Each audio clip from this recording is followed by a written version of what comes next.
This episode of Analysis in Chains is brought to you by our sponsor, Bankera. Bankera is building a digital bank for the blockchain era, and their token sale is on until the end of February. You can find out more when you visit them at www.bankera.com. And now for our show.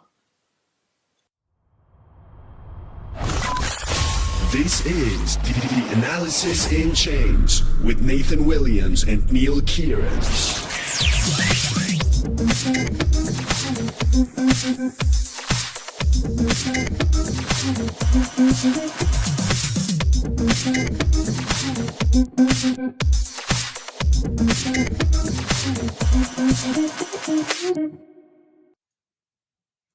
Welcome, everybody, to Analysis in Chains. I am Nathan on this cold winter day. How are you, Neal? I'm good, Nathan. I'm good. It's been an interesting week in crypto. Things are starting to look up. Maybe this winter's going to end earlier than we expected. That crypto winter.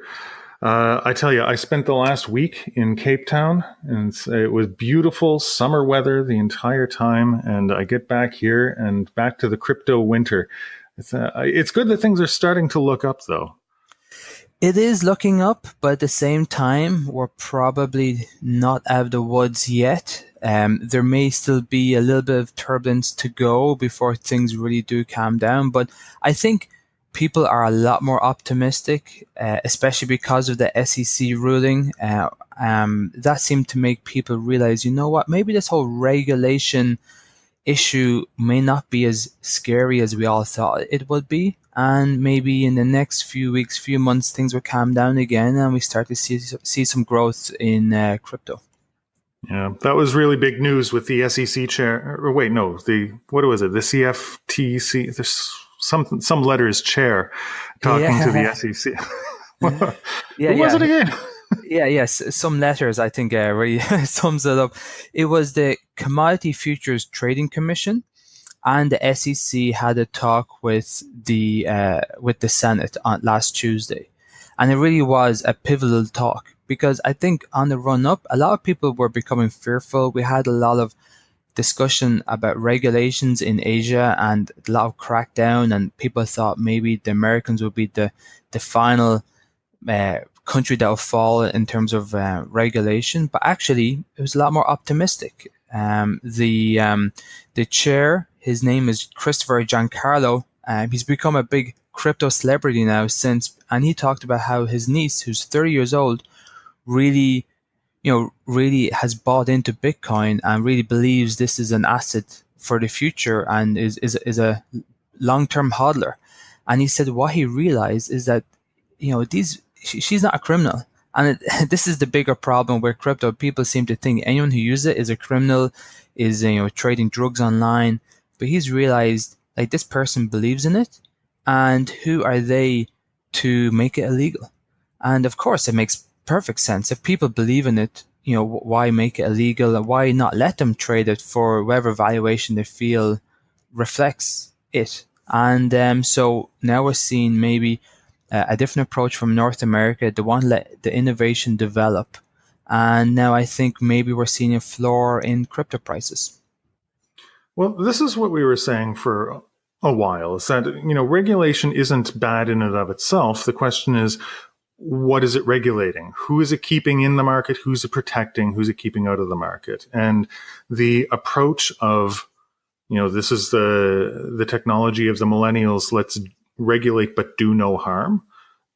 That's very encouraging, to be honest, to hear from regulators in the U.S. It's not what we would expect to hear, to be honest.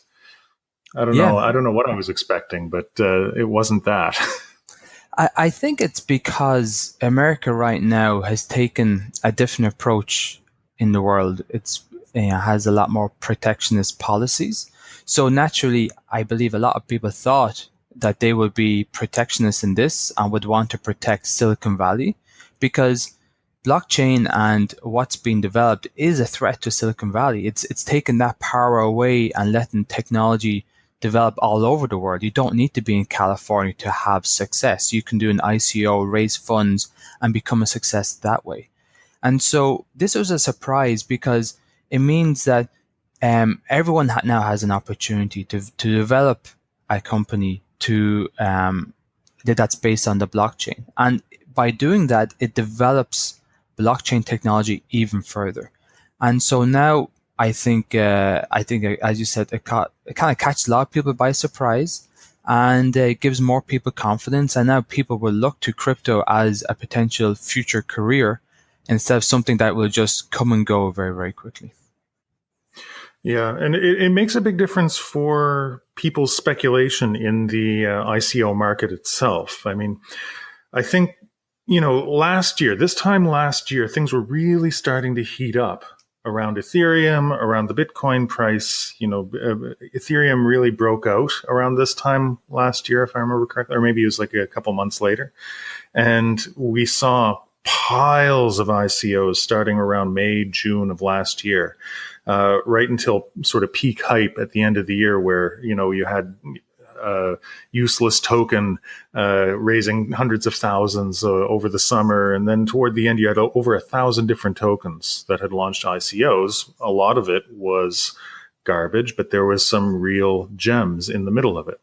Then, right now with after BitConnect, after the South Korea fake news, after all of the negative news surrounding cryptocurrency, I think there was a big fear of an ongoing bear market, and it's still, not looking super great for the near term, but it seems to have bottomed out, and we may end up seeing a reliving of last year's ICO come this summer if things continue to turn. I completely agree with you, Nathan. I think another piece of bad news that was in the mix was that Facebook was actually banning crypto ads.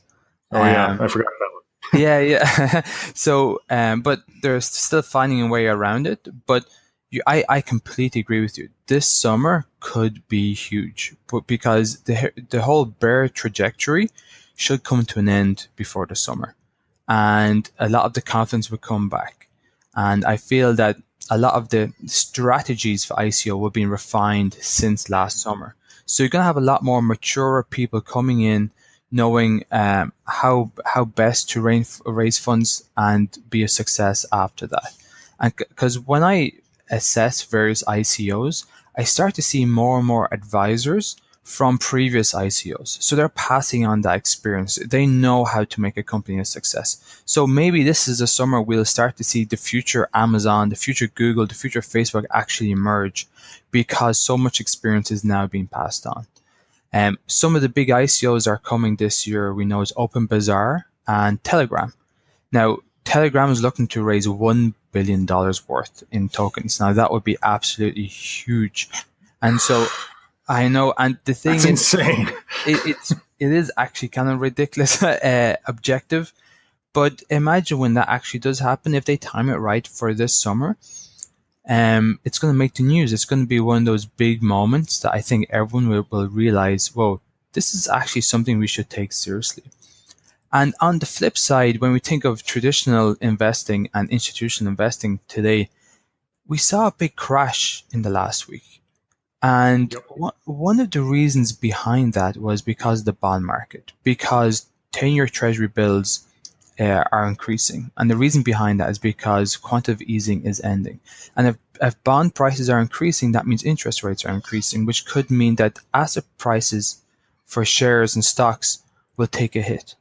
If we start to see a bear market for stocks, which is a real credibility, has real potential for 2018, and if that goes into bear market this year, well, where else do investors go to invest in companies? It could end up being ICOs.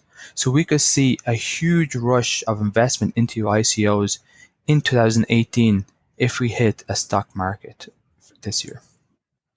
I completely agree with you. I mean, I was actually surprised that we didn't see this sort of inverse relationship between the stock market prices, like the Dow Jones, and the Bitcoin or Ether prices. And obviously the main reason that you didn't see this inverse relationship this time around is that there was a coincidence of bad news, right? So we've had the bad crypto news followed, but at the same time we had end of quantitative easing, rates going up with the Fed. And so those two things together pushed both markets down, whereas I really expected basically one to run to the other.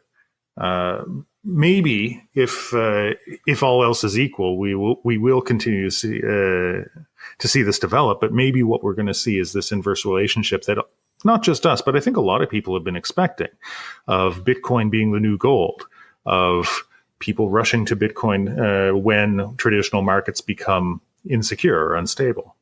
I don't know. Yeah, I think you're right. Why are we agreeing so much today? I don't know. This is the Twilight Zone here. Yeah, so I completely agree, because I would say that if it wasn't for the bad news, you're right. I reckon Bitcoin will be shooting up, and we have to remember Bitcoin is now available for future trading. So institutional investors will be piling into Bitcoin. But because of all this bad news, it means that I feel like a lot of prices are suppressed at the moment. But if we look at the bigger picture, if stocks do go down in a bearish mode, and this may not become evident for another month or two, I think things will start to change. The whole talk of Bitcoin being gold 2.0, it's still in its early stages of acceptance. There are still many people who think it's a crazy idea. And so maybe this conversation may gain more traction over the year if gold in itself does not begin to raise as much. Because during these periods, if there is a bear market for stocks, if the bond market is in a bear trajectory as well, we should see some more volatility. If there's more volatility, we should see gold rise in price. Now, it has risen a bit since December, but if it doesn't get much traction, I think Bitcoin could be the other indicator for risk, because before this whole crash we saw in the Dow Jones and other stock markets around the world, Bitcoin was rising when stock markets were going through a period of turbulence, and gold wasn't rising much at all.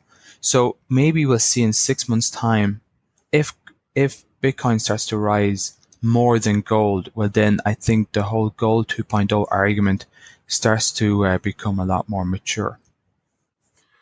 I want to bring up something that I learned in the past week, right? Because I mean, a lot of our process, Neal, has been a learning process, just like everybody else. And when the bad news and then the more bad news came in, I was starting to get awfully skeptical about the state of the ICO market in general. Like, would we see more ICOs, or is this like really going to go through the floor?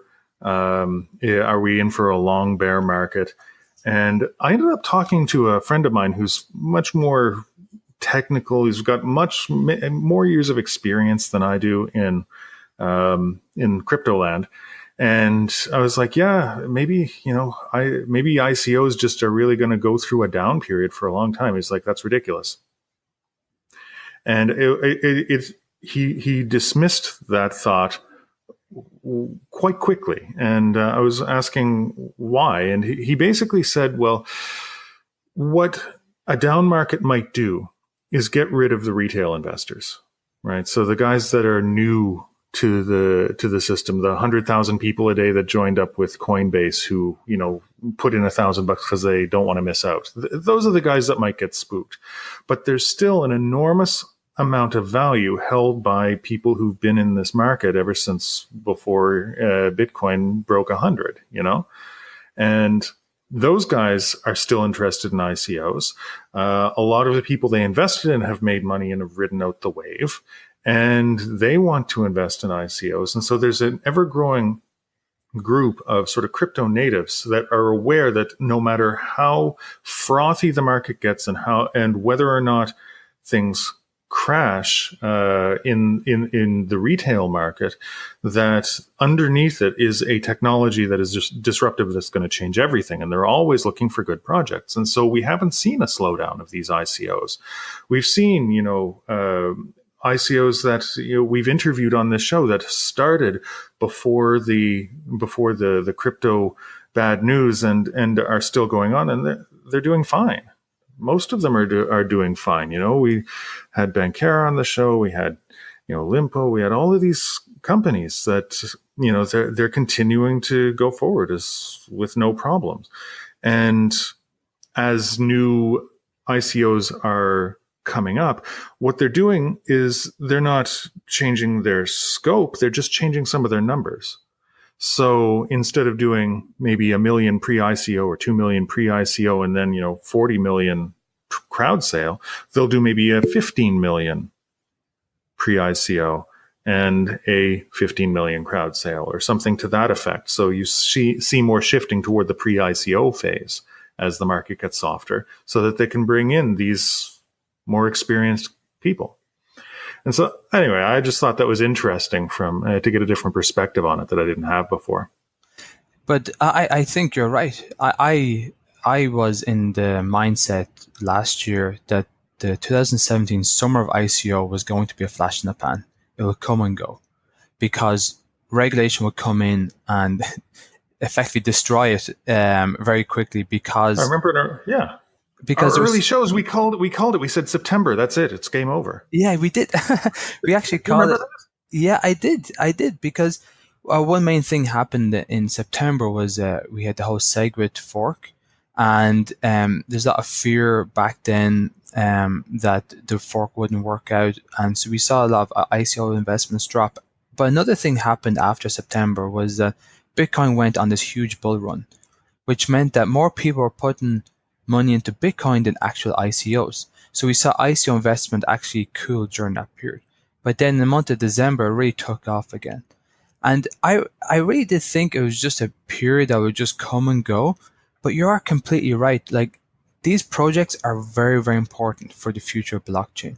Now, there are some scams out there, and I think that we could see regulation out there that will actually reduce that. And that's one of the things that came up in SEC, CFTC ruling on Tuesday, is that if they see a scam, they will call it out.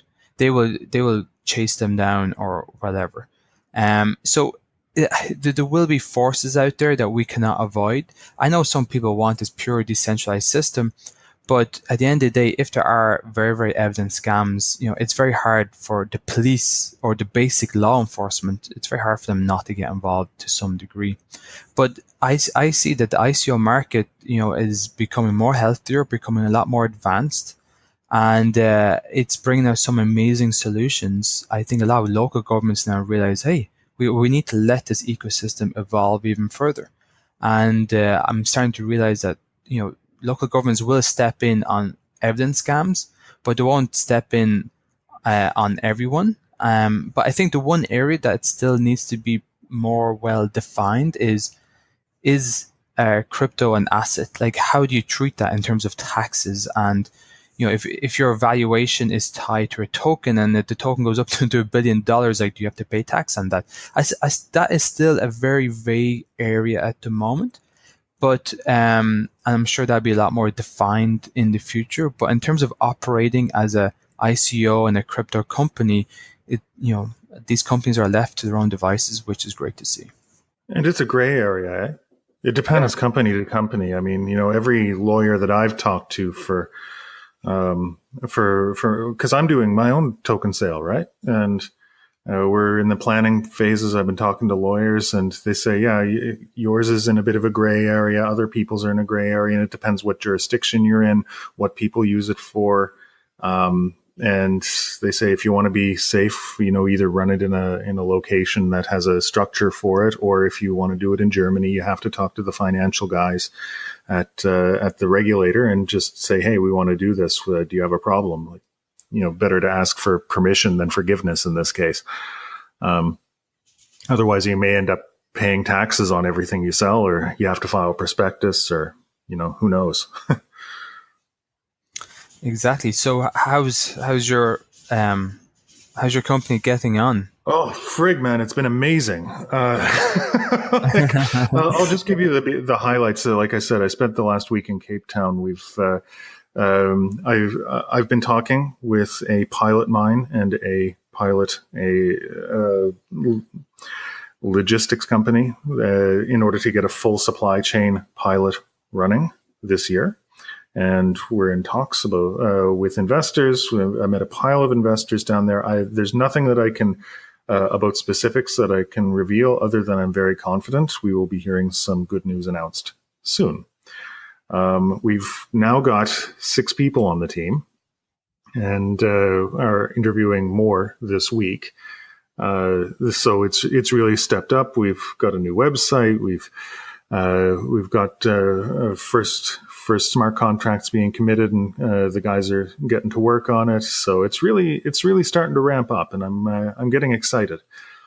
And more than that, I'm starting to get connections to the mining industry. And it was neat because I was pitching down there with the Unearthed Accelerator from out of Australia. Thanks, Mikey, for setting that up.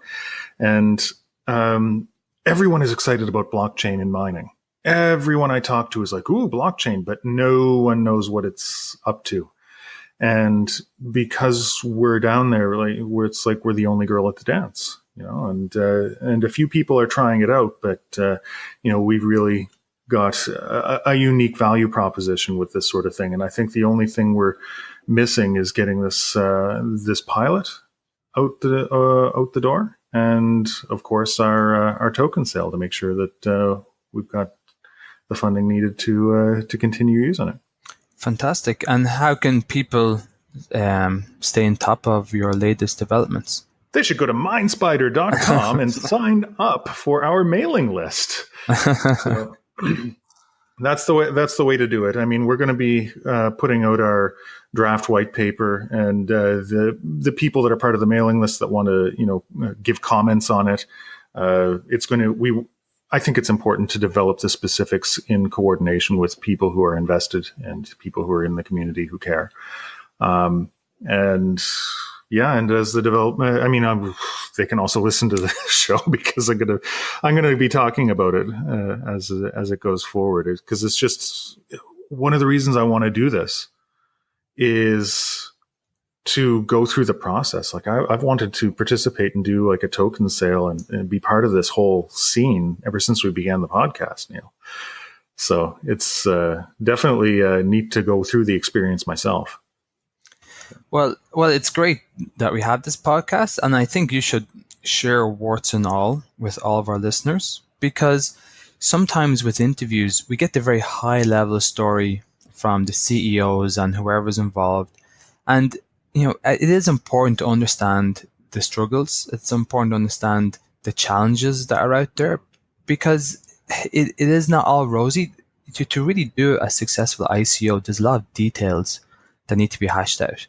And so it's great if you can, in future episodes, share, what's the latest challenge? What is something that we don't hear about in terms of developing an ICO? Because if we can pass on that knowledge to everyone else, I think, they will use it for their own ICOs. And as we were mentioning earlier on in the show, is that the ICO ecosystem is very important for its maturity, for new technology, and however we can provide benefit, that'd be great. Absolutely. And I think transparency is an important element that ICOs can bring. At the same time, it's important also to sort of see from someone else's perspective. Like, if I want to do this, what sort of things should I prepare for? What sort of challenges could come up to me if I wanted to do an ICO? So yeah, definitely there's value there. We should probably wrap up, Neil. But before we do, there's some news I wanted to just go over. Okay. First of all, I guess there was some news I just wanted to briefly touch on that doesn't include us. It's not like our news. But did you hear about the BitGrail hack? Yeah, that was big news. The BitGrail hack. It was big for a few reasons. First of all, what happened was a lot of nano coins were stolen.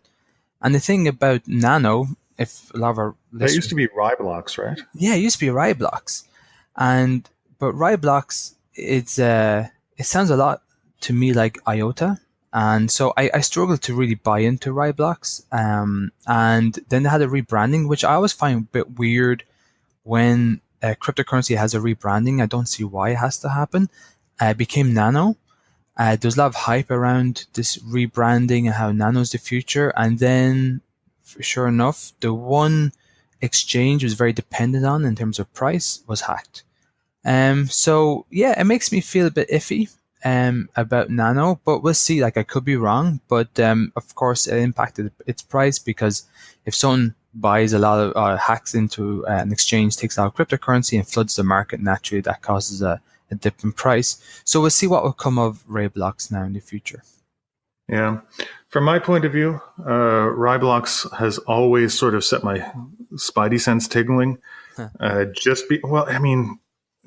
don't know why. It was just because everyone I ever heard talking about it sounded like everything is great, nothing is bad, and it sounded like a cult. And I don't know, there's something felt to me like, I don't know. It was more of just a sense from talking to people in the community than anything else. But I've never heard anything objective saying, okay, this is good. It's not like IOTA where they kept coming up with, really solid use cases. Or I mean, there's still question marks around IOTA, but I mean, they ended up having these partners coming in, doing pilots with them. Like, I don't know. It always felt like there was less there. But I mean, maybe it's just me. I don't know. Well, I think a good indicator is if it's too good to be true, it probably is. And if these types of cryptos are going to be what will change crypto and be the new Bitcoin and whatever, well, then it will be worth more than Bitcoin. And so, I think people really have to do their own due diligence when they look at crypto, especially those who are totally perfect because they're super quick and have super low transaction fees. You really have to question what's behind the technology. And even like with Bitcoin and Ethereum, when we look at those, like, there are so many issues. Like, they're still not 100% scalable. There's still a lot of challenges with those cryptocurrencies, and they dominate the crypto scene. So when something is perfect, then you really have to question it. So I heard that my Ether wallet is going through a fork. Yeah, so this is very interesting. A former developer of My Ether wallet has set up their own wallet that's forked from My Ether wallet called My Crypto.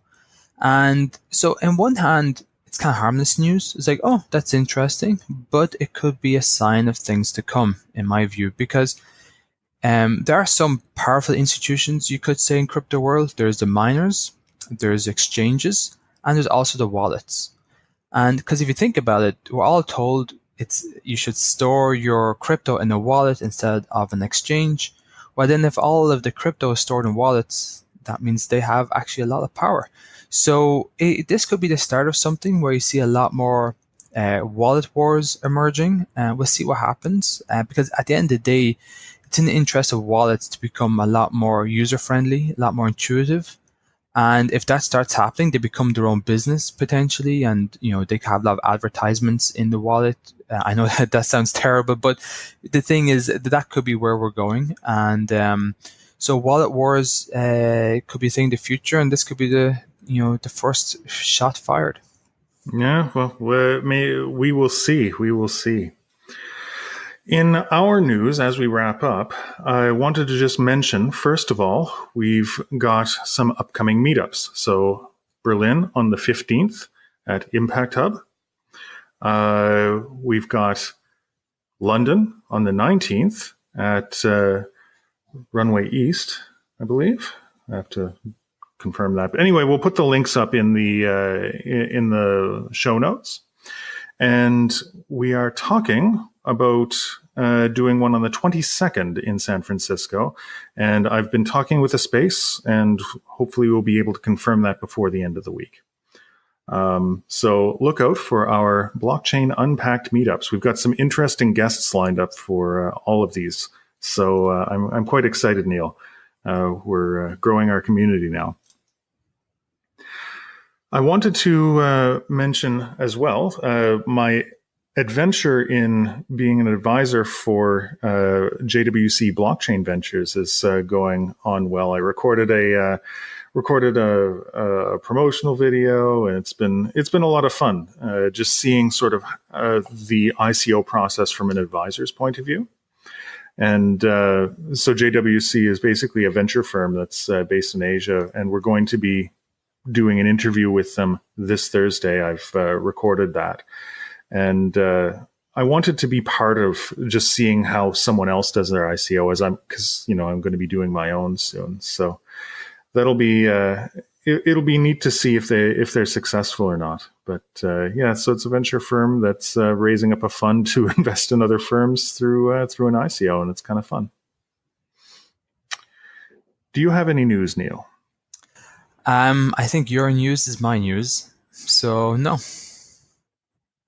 All right. Well, for that, we want to thank all the people that have been supporting us all the way along. Sebastian, who's been doing our editing now, as well as he's the guy who made our intro music.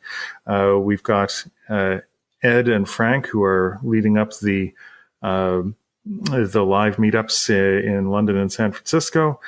So thanks everyone who's been supporting us, all of our supporters on Patreon, all of our sponsor, Bankera. And so we will leave you guys for now. And until next week or next time, keep hashing.